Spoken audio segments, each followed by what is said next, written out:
साथियों, राधे राधे। आप सभी का हमारी क्लास में बहुत बहुत स्वागत है। जैसा कि आपको पता है कि हमने पिछली क्लास में राजस्थान में जनजातीय आंदोलन, किसान आंदोलनों के बारे में अध्ययन किया था। जो आज का जो हमारा टॉपिक है, आज़ादी से पूर्व राजस्थान में सामाजिक शैक्षणिक सुधार। तो चलिए दोस्तों, हम पढ़ना स्टार्ट करते हैं। अक्खा तीज अक्षय तृतीया पर हुए विवाह की खबर सुनकर जूही ने इसका कारण अपनी माँ से पूछा, तो माँ ने जवाब दिया कि यह हमारे रीति रिवाज परंपराओं का हिस्सा रहा, पर धीरे धीरे इसमें बदलाव हुए हैं और लोगों की समझ इस दिशा में बननी शुरू हुई है। बाल विवाह, जाति प्रथा, सती प्रथा, कन्या वध, दास प्रथा जैसी प्रथाएं हमारे समाज में प्रचलित थी। आगे बढ़ते हैं साथियों। प्राचीन काल में समाज में वर्ण व्यवस्था पर आधारित जातिगत स्वरूप विद्यमान था, जो श्रम और कार्य विभाजन पर आधारित सकारात्मक व्यवस्था थी। धीरे धीरे इसका स्वरूप बदला और यह पूर्ण रूप में जन्म पर आधारित बन गया। इसमें धीरे धीरे नकारात्मकता का समावेश भी हुआ। हम जानते हैं कि समाज का व्यक्ति के जीवन पर सीधा प्रभाव पड़ता है, चूँकि सकारात्मकता व्यवस्था मस्तिष्क को खुलापन देती है और नकारात्मकता कई विकृतियों को जन्म देती है। इसका सम्य विवाह संस्था सामाजिक व्यवस्था का एक मजबूत रूप बनी हुई थी। इसी के चलते हुए कुछ परंपराओं और मान्यताओं का सही रूप प्रासंगिक नहीं बनाए रख सका और इसके विकृत रूप ने समाज में अनेक समस्याओं को जन्म दिया। बाल विवाह, सती प्रथा, जाति प्रथा, कन्यावध, दास प्रथा जैसी कुरीतियां समाज में फैल गई। तत्कालिक सामाजिक व्यवस्था ने ब्रिटिश सरकार के प्रयासों से इसे दूर करने की दिशा में कार्य किया। आगे बढ़ते हैं साथियों, पढ़ते हैं सामाजिक सुधार। राजस्थान में 1918 से 1947 तक ब्रिटिश शासन का प्रभाव रहा। ब्रिटिश सरकार भी इन सभी मुद्दों को अपनी हस्तक्षेप नीति के चलते सीधा जनता के सामाजिक और धार्मिक मामलों में हस्तक्षेप नहीं कर सकती। इसलिए पहले आवश्यक सुधारों में जुड़े महत्वपूर्ण पक्ष जैसे शिक्षा को लेकर समाज सुधार के क्षेत्र में कार्य करने का प्रयास किया। स्वामी विवेकानंद और दयानंद सरस्वती के प्रयासों से राजस्थान के लिए बेहद महत्वपूर्ण रहे। रियासत काल में राजपूताने के विभिन्न शासकों ने भी समाज सुधार की कुरीतियों को दूर करने का प्रयास किया। जो समाज में शैवी कुरीतियाँ थी उनको दूर करने का प्रयास किया। तो पढ़ते हैं साथियों, सती प्रथा उन्मूलन। सती प्रथा राजस्थान के कुछ क्षेत्रों में प्रचलित थी। मध्य काल में मोहम्मद बिन तुगलक और अकबर ने भी इस प्रथा को रोकने का प्रयास किया। ब्रिटिश काल में राजा राम मोहन रॉय के प्रयासों से प्रेरित होकर 1929 में कानून बनाकर लॉर्ड विलियम बेंटिक ने सती प्रथा पर गैर कानून घोषित किया। सर्वप्रथम जयपुर राज्य में जयपुर संरक्षक समिति के प्रयासों से सती प्रथा कानून पारित किया गया। इसके पश्चात कोटा, जयपुर, मेवाड़ में भी सती प्रथा का उन्मूलन हेतु कानून बनाए। आगे बढ़ते हैं साथियों, पढ़ते हैं कन्या वध प्रतिबंध। कन्या वध पर लगाया गया प्रतिबंध। तो चलिए, राजस्थान में सर्वप्रथम कोटा राज्य ने कन्या वध पर गैर कानूनी घोषित कर दिया। इसके पश्चात बीकानेर, जोधपुर, जयपुर, उदयपुर, अलवर के राज्यों में भी इस प्रथा को गैर कानूनी घोषित कर दिया। चलिए दोस्तों, आगे पढ़ते हैं बाल विवाह एवं अनमेल विवाह निषेध कानून। कम उम्र की कन्याओं का उनसे अधिक अवस्था के पुरुषों से विवाह करना, अनमेल विवाह, अवैश्यक बालक बालिकाओं का विवाह कर देना, दोनों की कुप्रथाएं समाज में प्रचलित थी। इससे बाल बालिकाओं के शारीरिक और मानसिक स्वास्थ्य के विपरीत प्रभाव पड़ता, जो प्रगतिशील समाज के लिए उपयुक्त नहीं था। राष्ट्रीय स्तर पर अनमेल व बाल विवाह जैसी कुरीतियों को रोकने के लिए समाज सुधारक स्वामी दयानंद सरस्वती ने आवाज़ उठाई और 10 दिसंबर 1903 को अलवर रियासत में बाल विवाह के अनमेल विवाह पर निषेध कानून बनाया। आगे बढ़ते हैं साथियों, पढ़ते हैं दास प्रथा उन्मूलन। भारत में दास प्रथा प्राचीन काल के अस्तित्व में थी। राजस्थान भी इसे छूता नहीं रहा। मुगल काल के आगमन के बाद इस प्रथा को और बढ़ावा मिला।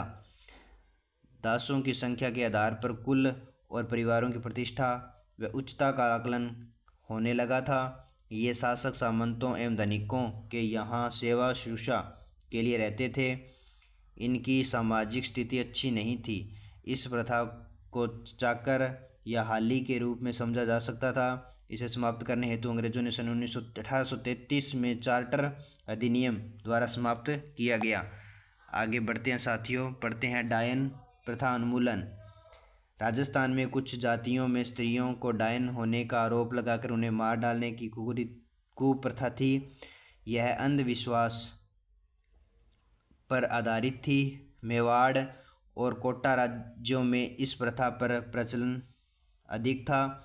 1853 में डाकन प्रथा की जानकारी मिलने पर एजीजी राजपुताना ने इस अमानवीय प्रथा पर प्रतिबंध करने और कानून बनाने के लिए रियासतों में शासकों पर दबाव बनाया और कुछ रियासतों पर इस प्रथा को गैरकानूनी घोषित कर दिया गया। आगे बढ़ते हैं साथियों, पढ़ते हैं शैक्षणिक सुधार। भारतीय समाज में प्राचीन काल से ही शिक्षा का महत्व रहा और प्राचीन काल में शिक्षा के मुख्य केंद्र घरेलू शिक्षा, गुरुकुल, विद्याश्रम, उपाश्रय पाठशाला, तक मकतब, मदरसे, मठ आदि रहे। परिवार प्राथमिक और व्यावसायिक शिक्षा के प्रमुख केंद्र होते थे। राजपूतानों में भी शिक्षा विभिन्न काल क्रमों में गुजरी है और ब्रिटिश साम्राज्य ने 19वीं शताब्दी से पूर्व की शिक्षा को विदेशी शिक्षा से संबोधित किया। इसके बाद शिक्षा को अंग्रेजी शिक्षा, पाश्चात्य शिक्षा और आधुनिक शिक्षा के नाम से संबोधित किया गया। 19वीं आगे बढ़ते हैं साथियों, पढ़ते हैं 19वीं शताब्दी में एक और शिक्षा पारंपरिक स्वरूप नज़र आता है तो दूसरी ओर अंग्रेजी शिक्षा का प्रभाव। 1819 की आधुनिक शिक्षा में स्कूल अजमेर में खोला गया। इसके बाद पुष्कर में, फिर विनायक केकड़ी में भी खोले गए, लेकिन लोगों के द्वारा ईसाई धर्म की दी जाने वाली शिक्षा का विरोध किया गया और परिणाम स्वरूप ये स्कूल बंद हो गए। 1935 में अंग्रेजी शिक्षा राजकीय भाषा बना दी गई, अतः अंग्रेजी शिक्षा प्रणाली का महत्व बढ़ा। फलस्वरूप रियासतों ने आधुनिक शिक्षा प्रणाली को अपनाने हेतु स्कूल खोलने लगे और 19वीं सदी के अंत में जैसलमेर को छोड़कर राजपूताना की सभी रियासतों में शिक्षण संस्थाएं प्रारंभ हो चुकी थी। आगे बढ़ते हैं साथियों, पढ़ते हैं प्राथमिक स्कूल, मिडिल स्कूल क्रमोन्नत होकर हाई स्कूल बने और उससे सबसे पहले अजमेर में सरकारी स्कूल 1851 में हाई स्कूल बना। रियासतों ने हाई स्कूल शिक्षाओं की पढ़ाई प्रारंभ की। राजपूत शासकों, रियासतों शासकों और राजकुमारों सामंतों के पुत्रों के लिए अंग्रेजी शिक्षा के पृथक प्रबंध करने के उद्देश्य से सन 1872 में वायसरॉय लॉर्ड मेयो के नाम से अजमेर में मेयो कॉलेज की स्थापना हुई, जिसका प्रथम सत्र 1875 से 76 में प्रारंभ हुआ। पंडित जनार्दन रॉय नागर ने सभी के लिए शिक्षा के उद्देश्यों से 21 अगस्त 1937 में राजस्थान विद्यापीठ संस्था की स्थापना हुई। आगे बढ़ते हैं साथियों, पढ़ते हैं महिला शिक्षा।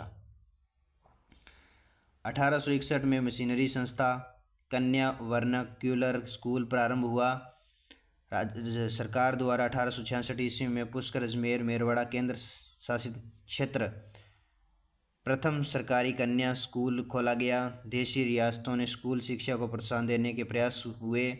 परिणाम स्वरूप उदयपुर, जयपुर, भरतपुर, अलवर, कोटा, झालावाड़, टोंक, बीकानेर आदि रियासतों में भी कन्या विद्यालय खोले गए।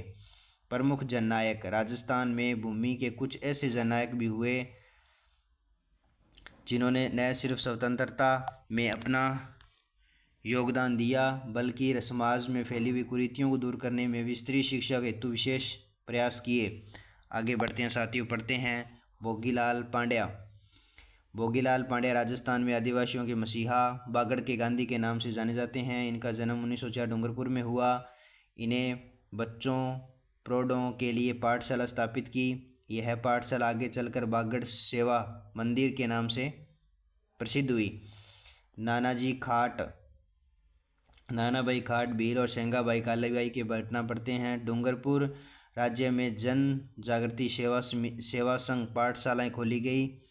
राज्य के पुलिस अधिकारी नानाभाई को पाठशाला बंद करने को कहा, नानाभाई ने मना कर दिया और उनकी हत्या कर दी गई। आगे बढ़ते हैं साथियों। नानाभाई के शहीद होने के बाद पाठशाला के दूसरे अध्यापक सेंगाबाई को भी फौज ने क्रूरता से पीटा और उन्हें वाहन के पीछे घसीटने ले जाने लगे। किसी ने उनका प्रतिरोध नहीं किया, लेकिन 13 वर्षीय भील बालिका ने कालीबाई ने जो खेत में घास काटने आई थी, भीड़ को चीरते हुए वाहन के पीछे बंधे हुए सेंगाबाई को रस्सी से दांतली से काट दिया और उन्हें बचा लिया। वाहन में बैठे फौजी ने कालीबाई पर गोली चला दी और उनकी हत्या कर दी। अल्प आयु में बालिका शहीद हो गई। नानाभाई खाट सेंगाबाई कालीबाई के त्याग से शिक्षा की स्थिति में मजबूत करने की महत्वपूर्ण भूमिका निभाई गई। आगे बढ़ते हैं साथियों, पढ़ते हैं करणी सिंह। बीकानेर रियासत के महाराजा करणी सिंह का जन्म 1924 में हुआ। 1952 से 1977 तक 25 साल तक लोकसभा के सदस्य रहे और इनके द्वारा बालिका शिक्षा के लिए प्रोत्साहन किया गया और सराहनीय प्रयास किए और सह शैक्षिक गतिविधियों और उन्नयन हेतु खेल कूद, निशानेबाजी आदि को प्रोत्साहन दिया गया और छात्रवृत्ति की शुरुआत भी हुई। आगे पढ़ते हैं साथियों, पढ़ते हैं हीरालाल शास्त्री। हीरालाल शास्त्री का जन्म 24 नवंबर 1899 को जोबनेर जयपुर में एक कृषक परिवार में हुआ। प्रारंभ में ये समाज सेवा की भावना मन में रही और जिसके कारण जयपुर राज्य की सेवा का परित्याग कर दिया और 1929 में उन्होंने दूरस्थ व पिछड़े गांव में वनस्थली को अपना कार्यक्षेत्र चुना और यहाँ जीवन कुटीर नामक संस्था की स्थापना की और यहाँ समर्पित सामाजिक ग्रामीण कार्यकर्ताओं को रोजगार और ग्रामीण क्षेत्र की पुनः रचना हेतु प्रशिक्षण दिया गया और ये आगे चलकर प्रजामंडल में भी सक्रिय रहे और 1948 में जयपुर स्टेट के 30 मार्च 1949 में राजस्थान के